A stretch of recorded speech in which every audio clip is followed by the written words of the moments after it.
Hello everyone. I will share real stories that I know and I'm sure you will like them. I never thought an innocent moment could turn into something so charged. But sometimes things shift in the smallest ways, and once they do, there's no going back.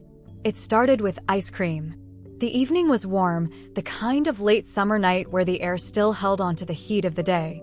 We had all gathered on the back patio, my husband, his best friend, and a few others, sharing stories, sipping cold drinks, laughing about nothing and everything. The atmosphere was light, easy, familiar. I had been absent-mindedly licking at the ice cream cone in my hand, savoring the sweetness against the heat. It was nothing more than a small indulgence, a simple pleasure. But when I glanced up, I caught him watching me. Jake, my husband's best friend. His gaze was steady, his eyes dark with something I couldn't quite name. He had always been charming, effortlessly confident, the kind of man who drew people in without even trying. I had never thought much of it before, but tonight something felt different.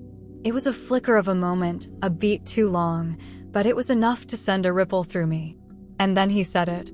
"You're good at that." His voice was low, just loud enough for me to hear over the chatter of the others. I paused mid-lick, my breath catching slightly as his words settled between us. A joke? A casual remark? Maybe. But the way he said it, the way his eyes held mine, there was something else there. I swallowed, my fingers tightening around the cone. "What?" I asked, my voice coming out more uncertain than I intended. He smirked, tilting his beer bottle against his lips, his expression unreadable. Nothing, just an observation. I should have laughed, brushed it off, but I didn't.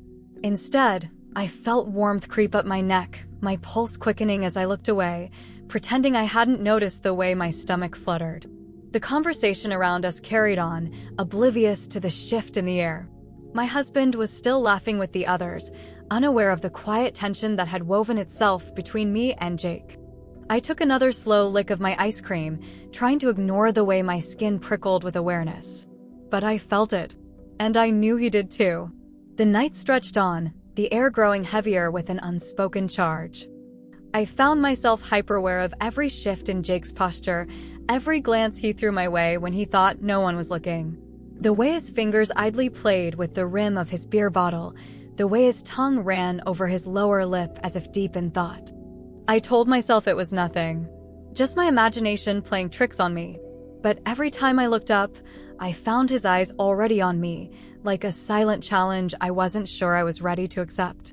At one point, my husband stood to grab another drink from the cooler, giving Jake the perfect moment to lean in ever so slightly, his voice barely a whisper. "You like teasing, don't you?" I turned my head toward him, my heart pounding now. "Excuse me?" "The way you do that," he murmured, nodding toward my hand. "Like you don't even realize it."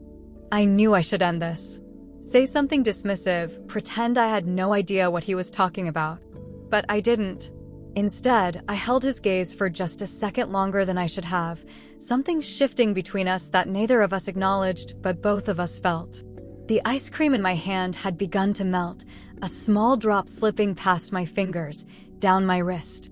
Before I could react, Jake reached forward, brushing it away with the back of his knuckle, the touch barely there, but electric all the same. I inhaled sharply, pulling my hand back. "I think I need a napkin."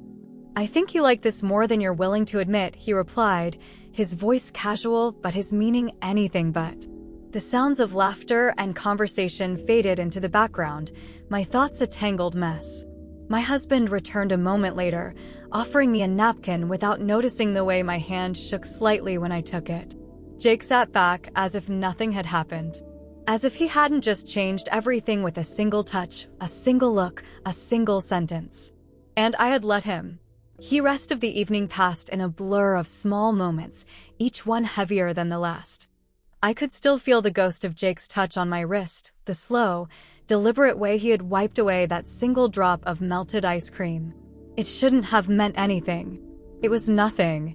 And yet, it wasn't. I tried to focus on my husband's voice, on the way he laughed easily with our friends, unaware of the shift happening right beside him.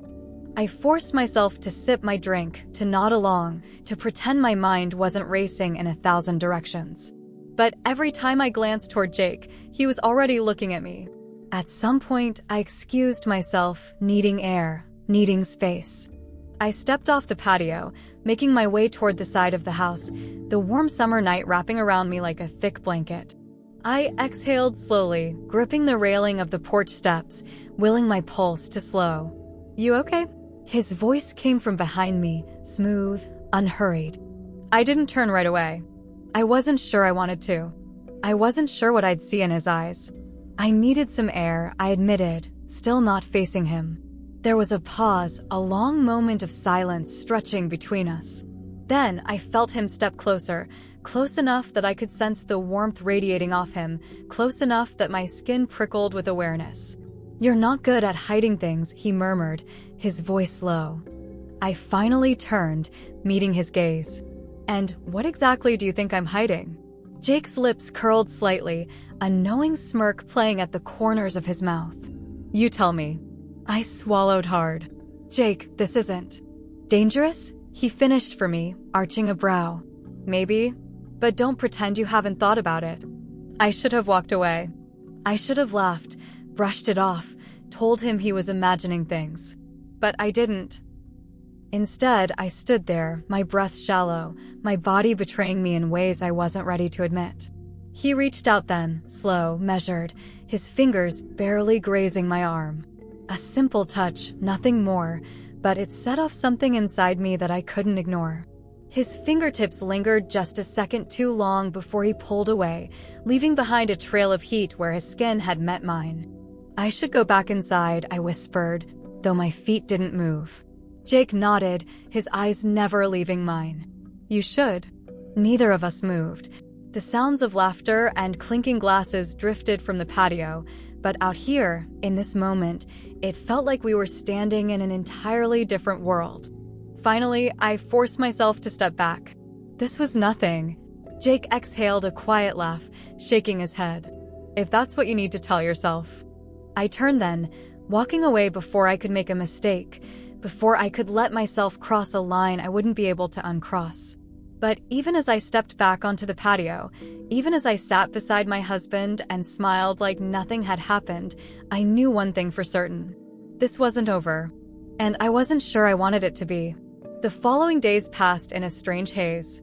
I carried on as usual, going through the motions of my everyday life, pretending like everything was fine. But that moment with Jake lingered in the back of my mind, replaying itself when I least expected it.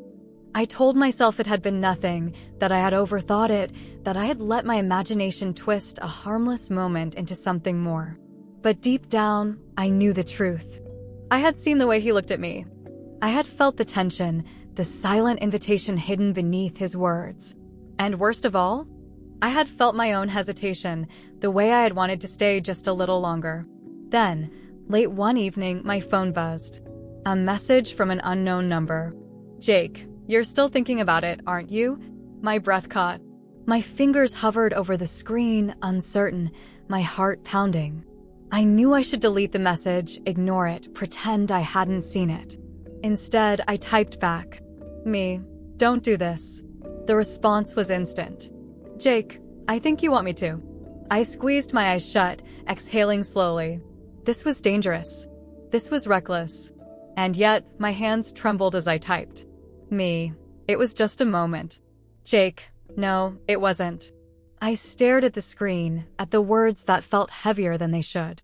And then, before I could stop myself, I turned off my phone, tossing it onto the nightstand as if distance could erase the weight of his words. But it couldn't, because I knew he was right.